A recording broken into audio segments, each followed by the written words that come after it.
রাজনীতি রে ভাই, রাজনীতি। হ্যাঁ, ক্ষমতা যে কি একটা জিনিস, ক্ষমতা হারাই ফেললে বোঝা যায়। আওয়ামী লীগের অনেকটা খারাপ সময় কাটছে, অনেকটা না, মনে হয় যে ইতিহাসের সর্বোচ্চ খারাপ সময় 1975-এর পর এখন কাটছে।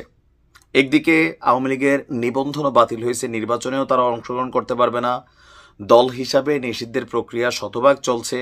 এর মাঝখানে সজীব ওয়াজেদ জয়, যিনি আওয়ামী লীগ ক্ষমতায় থাকতে আমেরিকাকে নিয়ে খুব ঘন ঘন কথা বলতেন, ইভেন তাদের অনেক পলিসি নিয়েও তিনি প্রশ্ন তুলতেন, কিন্তু আজকে যখন বাংলাদেশে এই পরিস্থিতি তৈরি হয়ে গেছে, সেই আমেরিকার নাগরিকত্বটাকে আবার পাকাপোক্ত করেছেন সজীব ওয়াজেদ জয়। বেশ কিছু ছবি আপনার গণমাধ্যমে ভাসছে, নিশ্চয়ই আপনারাও দেখছেন। অনেকে বলছেন যে সজীব ওয়াজেদ জয় আসলে ভয় পেয়ে গেছেন, শেখ হাসিনার সন্তান হিসাবে তার সাহসের জায়গা জিরো। এটা কিন্তু সত্য। শেখ হাসিনার পোলা হিসাবে, মানে উনি যে ব্লুটুথ হওয়ার কথা, বারুদ হওয়ার কথা, খালেদা জিয়ার ছেলে হিসাবে তারেক রহমান, আর সজীব ওয়াজেদ জয় শেখ হাসিনার ছেলে হিসাবে আকাশ পাতাল। পলিটিক্সের দিকে পার্থক্য, সাহসের দিকেও পার্থক্য। যাই হোক, নির্ভরযোগ্য সূত্র বলছে গত শনিবার ওয়াশিংটন ডিসির ইউএস সিটিজেনশিপ সেন্টারে তিনি ইউএস সিটিজেনশিপের জন্য শপথ নিয়েছেন এবং পরে নাগরিকত্ব সার্টিফিকেট গ্রহণ করেছেন। সার্টিফিকেট নেওয়ার পর পাসপোর্টের আবেদন করতে হয়। শপথ অনুষ্ঠানে মোট 22 জন বিভিন্ন দেশের নাগরিক অংশগ্রহণ করেন, যেদিন সজীব ওয়াজেদ জয় ওই অনুষ্ঠানে ছিলেন। ওই শপথ অনুষ্ঠানে সজীব ওয়াজেদ জয়ের পাশাপাশি আরও 2 জন বাংলাদেশিও উপস্থিত ছিলেন, তারাও শপথ নিয়েছেন। শপথ অনুষ্ঠানে উপস্থিত একজন বলছেন, যারা বাংলাদেশি তারা বলছেন যে জয় তার একজন আইনজীবী সঙ্গে নিয়ে এসেছিলেন। শপথ অনুষ্ঠানে প্রথমে ইংরেজি এ অক্ষরে দেশের পরে বি অক্ষরের দেশ বাংলাদেশের নাম ডাকা হয়।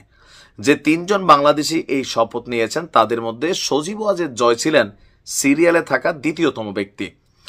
দর্শক, আপনার 2018 সালে 24শে এপ্রিল সজীব ওয়াজেদ জয়ের একটি স্ট্যাটাস আজকের দিনে আবারও ভাইরাল।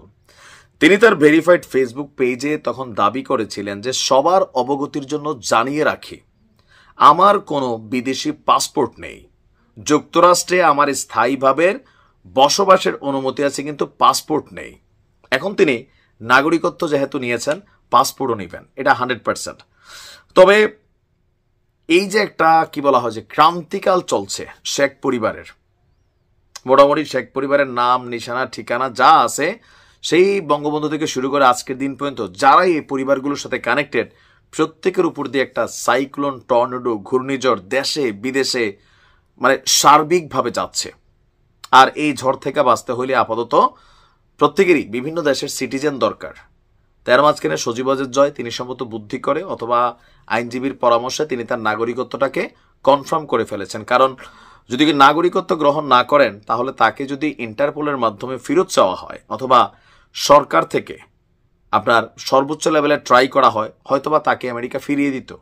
কিন্তু নাগরিকত্ব নিয়ে গেলে আমেরিকা তার নাগরিকদেরকে ফেরত দিবে না, এটাই স্বাভাবিক। তো দেখা যাক সামনে আসলে আরো কি কি ঘটে। ভালো থাকুন।